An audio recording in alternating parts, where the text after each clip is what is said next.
Hello, good evening student. चलिए start करते हैं class 8 science NCERT regular classes. हमने पढ़ा था फर्स्ट चैप्टर फसल उत्पादन एवं प्रबंधन। तो हमने इसमें पढ़ा था फसल क्या होती है, कितने प्रकार की फसलें होती हैं, आपको याद होगा। तो आज हम पढ़ने जा रहे हैं आधारित फसल पद्धतियाँ। आपको याद होगा कल हमने रफ़ी की फसल और खरीफ की फसल पढ़ ली थी।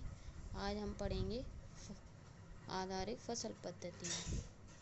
चलिए तो फिर स्टार्ट करते हैं स्टूडेंट। धान को शीत ऋतु में क्यों नहीं उगाया जा सकता? एक क्वेश्चन बन जाएगा आपका। सोचनीय बिंदु है कि धान को शीत ऋतु में क्यों नहीं। कभी आपने सोचा है कि जो धान रहती है उसको शीत ऋतु में क्यों नहीं उगाया जाता है? धान को बहुत अधिक पानी की आवश्यकता क्यों होती है, अतः इसे केवल वर्षा ऋतु में ही क्यों उगाते हैं? धान स्टूडेंट, मैं आपको बता दूं, कुछ बच्चे होंगे जो इंग्लिश मीडियम के होंगे। धान मतलब चावल, राइस। जो चावल रहता है, चावल की ऊपरी परत सहित उसको धान कहते हैं। चलिए तो हम पढ़ते हैं।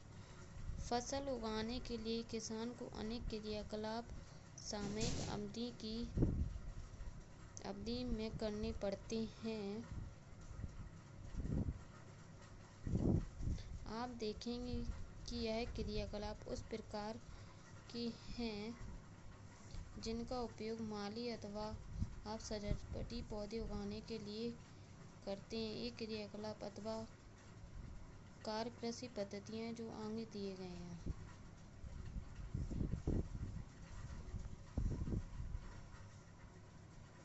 मिट्टी तैयार करना, बुआई करना, खाद एवं उर्वरक देना, सिंचाई, खरपतवार से सुरक्षा, कटाई, भंडारण।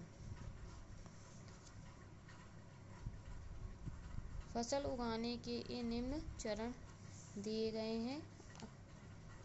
पहले हम मिट्टी तैयार करते हैं, फिर बुआई करते हैं, खाद उर्वरक देते हैं, सिंचाई, फिर खरपतवार से सुरक्षा, कटाई, भंडारण। मिट्टी तैयार करना यानी हर फसल के लिए एक विशेष प्रकार की मिट्टी की आवश्यकता होती है, तो फसल के अनुरूप मिट्टी तैयार की जाती है। फिर जिस भी फसल को हमें उगाना है उसकी बुआई की जाती है, और कीटाणु और ऐसे जीव, छोटे छोटे कीट जिनसे फसल खराब होती है, उनसे बचाने के लिए खाद एवं उर्वरक दी जाते हैं। फिर समय समय पर उनको पानी दिया जाता है, जिसे सिंचाई कहते हैं। खरपतवार से सुरक्षा के लिए व्यवस्था बनाई जाती है। अंततः जब फसल पक के तैयार हो जाती है तब कटाई की जाती है, और काटने के बाद उसे किसी बड़े कक्ष में भंडार किया जाता है, जिससे हमारी फसल सुरक्षित रहे। अब हम इनका पढ़ेंगे डिटेल कि मिट्टी तैयार कैसे करते हैं, बुआई कैसे करते हैं, खाद उर्वरक कैसे देते हैं, सिंचाई किस प्रकार इत्यादि किस प्रकार, इनकी विधि क्या है। ठीक है, चलो आज हम पढ़ते हैं मिट्टी तैयार करना फसल के लिए। फसल उगाने से पहले मिट्टी तैयार करना प्रथम चरण है। मिट्टी को पलटना तथा इसे पोला बनाना कृषि का अत्यंत महत्वपूर्ण काम है। इसमें जड़ें भूमि में गहराई तक जा सकती हैं। पोली मिट्टी में गहराई में 10 जड़ें भी सरलता से शोषण कर सकती हैं। पोली मिट्टी किसी भी प्रकार पौधों की जड़ों को सरलता से शोषण करने में सहायक है। पोली मिट्टी में रहने वाले केंचुओं और सूक्ष्म जीवों की वृद्धि में सहायता करती है। जीव किसानों के मित्र होते हैं, क्योंकि यह मिट्टी और कर पोला करते हैं तथा ह्यूमस बनाते हैं। परंतु मिट्टी को पलटना और पोला करना क्यों आवश्यक है? मिट्टी को तैयार करने के लिए मिट्टी को ऊपर नीचे किया जाता है, जिससे कि वह पोली हो सके, जिससे पौधों की जड़ें अंदर तक जा सकें और उन्हें श्वसन करने में यानी सांस लेने में आसानी हो। मिट्टी को पूरा करने में सबसे महत्वपूर्ण जो रहते हैं वो रहते हैं केंचुओं। केंचुओं को किसानों का मित्र कहा जाता है क्योंकि वह मिट्टी को ऊपर नीचे करते हैं, जिससे मिट्टी अच्छी तरह पोली हो जाती है और ह्यूमस बनाते हैं। अब आपको ये पढ़ना है कि मिट्टी के लिए ह्यूमस बनाते हैं, मिट्टी को पोला करना क्यों आवश्यक है। आप पिछली कक्षा में पढ़ चुके हैं कि मिट्टी में खनिज, जलवायु तथा कुछ सजीव होते हैं। इसके अतिरिक्त मृत पौधे, जंतुएं भी मिट्टी में पाए जाने वाले जीवों द्वारा गठित होते हैं। इस प्रक्रम में मृत जीवों में पाए जाने वाले पोषक मिट्टी में नियुक्त होते हैं। यह पोषक पौधों द्वारा अवशोषित किए जाते हैं, क्योंकि ऊपरी परत की कुछ सेंटीमीटर की मिट्टी ही पौधे की वृद्धि में सहायक है। इसे उलटने, पलटने और पोला करने से पोषक पदार्थ ऊपर आ जाते हैं और पौधे इन पोषक पदार्थों का उपयोग कर सकते हैं। अतः मिट्टी को पलटना एवं पोला करना फसल उगाने के लिए अत्यंत आवश्यक है। जैसा कि आपको पता होगा, मिट्टी को इसलिए पोला करते हैं क्योंकि जिससे मिट्टी के जो जैविक उर्वरक तत्व हैं वो ऊपर नीचे हो जाएं और फसल के हर भाग में पहुंच सकें। इसलिए अतः मिट्टी को उलटना, पलटना एवं पोला करना फसल उगाने के लिए अत्यंत महत्वपूर्ण है। अब हम चलते हैं नेक्स्ट पेज में। मिट्टी को उलटने, पलटने एवं पोला करने से प्रक्रिया जुताई कहलाती है। जब हम मिट्टी को उलटते पलटते हैं और पोला करते हैं, ऊपर नीचे करते हैं, पोली यानी मतलब ठोसपना ना रहे, उसमें खिली खिली रहे, इस प्रक्रिया को जुताई कहलाती है। तो बच्चों, आपका इधर पे एक क्वेश्चन बन गया है, मैं अंडरलाइन कर देती हूँ। जुताई आपका एक क्वेश्चन आएगा 2 नंबर में, जुताई किसे कहते हैं। तो आप लिख सकते हैं मिट्टी को उलटने, पलटने एवं पोला करने की प्रक्रिया जुताई कहलाती है। इसे हल चलाकर कर सकते हैं। हल लकड़ी अथवा लोहे के बने होते हैं। यहाँ पर देखिए हल क्या होता है। मिट्टी की जुताई करने में आवश्यक उपकरण को हल कहा जाता है। हल लकड़ी और लोहे के बने होते हैं। यदि मिट्टी अत्यंत सूखी है तो जुताई से पहले इसे पानी देने की आवश्यकता भी पड़ जाती है। जुते हुए खेत में मिट्टी के बड़े बड़े ढेले भी हो सकते हैं, इन्हें एक पाटल की सहायता से तोड़ना आवश्यक है। बुआई एवं सिंचाई के लिए खेत को समतल करना आवश्यक है। यह कार्य पाटल द्वारा किया जाता है। कभी कभी जुताई से पहले खाद दी जाती है, इससे जुताई के समय खाद मिट्टी में भली भांति मिल जाती है। बुआई से पहले खेत में पानी दिया जाता है। तो इस पैराग्राफ में हमने पढ़ा कि जुताई क्या होती है। जुताई के लिए आवश्यक उपकरण हल कहलाता है। हल लकड़ी एवं लोहे दोनों प्रकार के हो सकते हैं, और अगर ठोस मिट्टी हो तो उसमें जुताई करने से पहले पानी दिया जाता है, जिससे जुताई में आसानी हो, और खाद भी डाली जाती है जिससे कि खाद अच्छे से नीचे तक पहुंच जाए। तो अब हम पढ़ते हैं कृषि औजार। अच्छी उपज के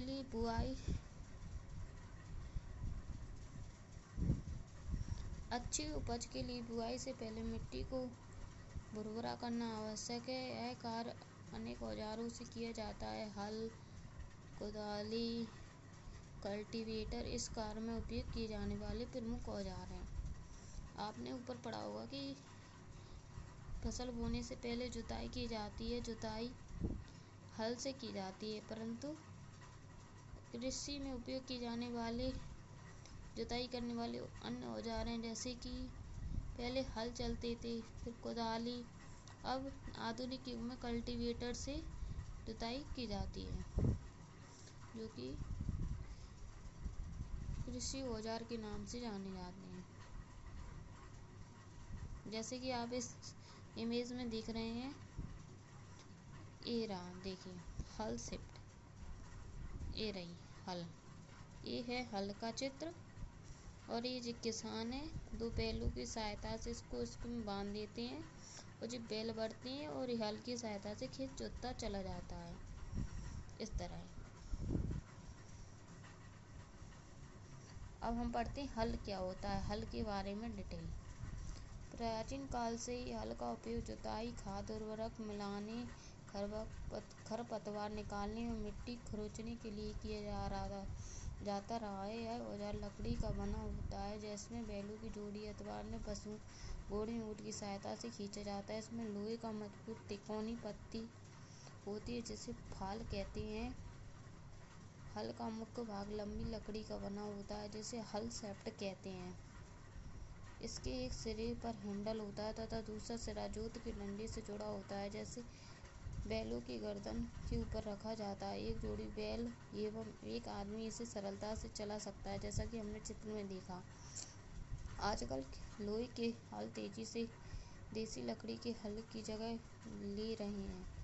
कुदाली यह एक सरल औजार है, जिसका उपयोग खरपतवार निकालने या मिट्टी को पूला करने के लिए किया जाता है। इसमें लकड़ी अथवा लोहे की छड़ होती है, जिसके एक सिरे पर लोहे की चौड़ी और मुड़ी प्लेट होती है। हल में क्या होता है? हल में एक लकड़ी का टुकड़ा रहता है बड़ा सा, और तिकोनी पत्ती रहती है, जिसे फाल कहते हैं। और हल का मुख्य भाग लकड़ी का बना देता है, जिसे हल शैफ्ट कहते हैं। और आपने चित्र में देखा होगा। चलिए हम चलते हैं नेक्स्ट पेज पर। ये दिया कुदाली। अब जैसे कि बच्चे, आपको क्वेश्चन, स्टूडेंट, आपके मन में क्वेश्चन आता हो, हल को देखने के बाद आपको जिज्ञासा हुई होगी कि कुदाली कैसी होती है। तो ये रहा कुदाली। कुदाली का चित्र आप देख सकते हैं बुक में। ये है पकड़, ये है हैंडल, ये मुड़ी प्लेट रहती है कुदाली में, ये छड़, ये जेत, ये पूरी लोहे की बनी होती है, जो ब्लेड की तरह कार्य करती है। इसका दूसरा सिरा पशु द्वारा खींचा जाता है। ये वाला सिरा पशु से बांधिए। अब आइए कल्टीवेटर। मैंने आपको बताया था कि आधुनिक युग में कल्टीवेटर का उपयोग किया जाता है ट्रैक्टर के जरिए। आजकल जुताई ट्रैक्टर द्वारा संचालित कल्टीवेटर से की जाती है। कल्टीवेटर के उपयोग से श्रम एवं समय की दोनों बचत होती है। आज के युग में तकनीकी आगे बढ़ चुकी है, तो वैज्ञानिकों ने कल्टीवेटर का उपयोग किया है, जिससे किसान अपनी फसल को आसानी से जुताई फसल की मिट्टी को आसानी से जुताई कर सके। तो ये रहा कल्टीवेटर का चित्र।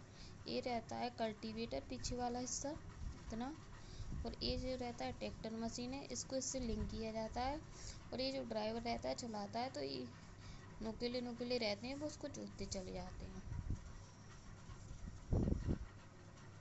तो कैसा लगा आपको आज की क्लास स्टूडेंट? अच्छी लगी हो तो चैनल को सब्सक्राइब करें, लाइक करें और कमेंट करें। और नेक्स्ट हमारी क्लास पर साइंस क्लास NCERT के लिए रेगुलर बनी रहें। आपको रेगुलर क्लास मिलेगी देखने के लिए। Thank you for watching my video. और क्लास में बने रहें। धन्यवाद। आज के लिए कल हम पढ़ेंगे बोआई।